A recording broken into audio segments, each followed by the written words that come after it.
All right, let's jump right into this. Today we are breaking down a massive, literally unprecedented shift in Japan's immigration policy.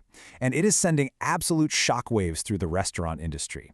I mean, if you follow the food service sector at all, you know that foreign talent has been the total backbone of its recent growth. But as of 2026, wow, the rules of the game have entirely changed practically overnight. And we really need to start with this crucial number right here, 50,000. This is the absolute legal limit for Specified Skilled Worker 1 visas, or SSW1, in the food service sector. And honestly, this exact number is what triggered this entire crisis. See, the government sets these maximum capacity caps for various industries just to manage the flow of immigration.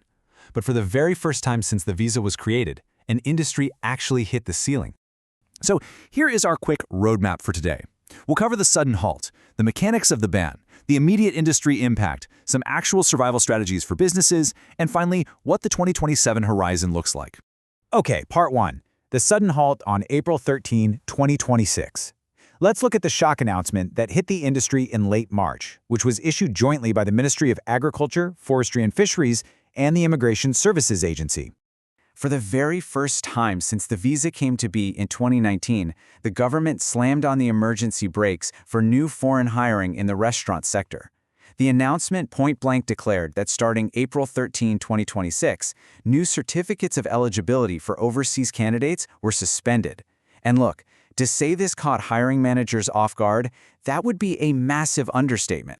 And the reason for this set and freeze really just comes down to pure speed. The sector was adding workers so incredibly fast that by February of 2026, they had already reached 46,000 workers. So the government realized, hey, they are on track to blow right past that 50,000 legal limit by May. They had to step in immediately. Moving on to part 2, the mechanics. What actually stopped? Now, there is a lot of panic out there right now, and you know when panic sets in, misinformation spreads like wildfire.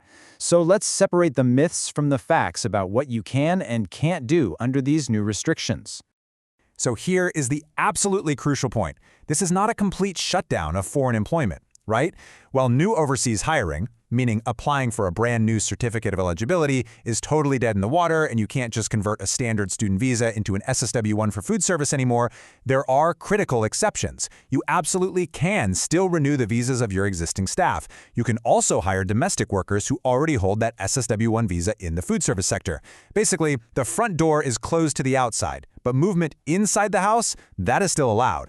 It's also super vital to note that the advanced SSW2 visa is completely unaffected by this cap, like 100% unaffected. This makes it a sudden lifeline for employers. Because the SSW2 requires advanced skills and experience, like say being a deputy manager, there is no population cap at all. Workers can renew it indefinitely and even bring their families over. We're going to talk more about why this is literally the ultimate strategic pivot in just a second. Which brings us to part 3, industry impact. Panic and pivot. Let's look at how the food service industry is actually reacting on the ground right now, because the data we have paints a very vivid picture. Survey data shows us the sheer panic. Over half, actually 51.9% to be exact, of surveyed companies are saying this suspension has left them in deep trouble. Reports are showing that this sudden freeze is actively disrupting new store openings. It's forcing restaurants to shorten their operating hours, and it's completely upending their annual hiring plans. But here's the thing, rather than just rolling over and accepting defeat, companies are fighting back. Over 80% of businesses are aggressively changing their strategies. Roughly 40% are abandoning overseas recruitment altogether to just fight over the domestic talent already here. And another 40% are focusing really heavily on training their current staff to pass that cap-free SSW2 exam. All right, part 4. Strategic pivots and how to actually survive this.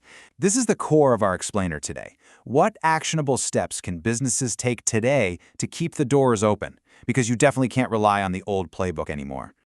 HR managers need to immediately shift their focus to 3 very precise channels to completely bypass those suspended overseas routes. First, target talent already in Japan who hold an SSW1 visa. Second, heavily recruit individuals with status-based visas, like permanent residents or spouses, because they have no working hour limits. You can also utilize international students for part-time work up to 28 hours a week. And third, you've got to heavily invest in upgrading your current best workers to that uncapped SSW2 status we talked about. I love this quote because it perfectly captures the new reality. The food service sector is shifting from an expanding market to a selective market. In other words, because the talent pool is suddenly capped, you can't just assume you'll easily find cheap labor from abroad anymore. Companies are going to have to offer better wages, better shifts, and better training to win over the domestic talent that is already here. If your workplace environment isn't competitive, those highly coveted domestic workers, they're simply going to transfer to your competitor. Finally, Part 5, the bigger picture, 2027 and beyond. Let's zoom out for a minute, because while food service was the first domino to fall here, this crisis is a glaring, massive warning sign for the entire Japanese economy. Every single one of the 12 specified skilled worker fields has a legally mandated cap. The sources highlight that food and beverage manufacturing is at incredibly high risk right now just because of how fast they hire. Lodging and hospitality also filling up super fast thanks to the post-pandemic tourism boom. So if you are in manufacturing or hotels, do not think this is just a restaurant problem.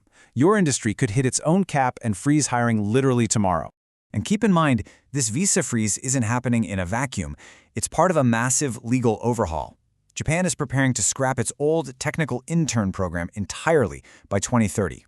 They are replacing it with a new training employment system launching in April 2027. And this new system explicitly focuses on developing talent to eventually transition into the specified skilled worker visas. The sources make one thing crystal clear about this new 2027 system too: language is everything.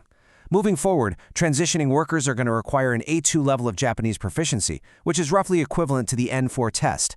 Companies that invest heavily in teaching their foreign staff Japanese right now, maybe utilizing e-learning tools for example, they are going to be the ones who secure a stable, long-term workforce down the road. So, the era of unlimited, easy foreign hiring in Japan, it is officially over. You absolutely have to diversify your approach, invest in your current staff, and prepare for strict caps across the board. By the way, a quick note for our viewers. If you are feeling overwhelmed with all these sudden changes, you can consult about residence visas directly with us, since we're affiliated with an administrative scrivener's office. But I want to leave you with this final thought to consider for your own business today. Are you relying entirely on a single, capped hiring channel in an era of strict immigration limits? Thanks so much for joining me on this explainer, and I will see you next time.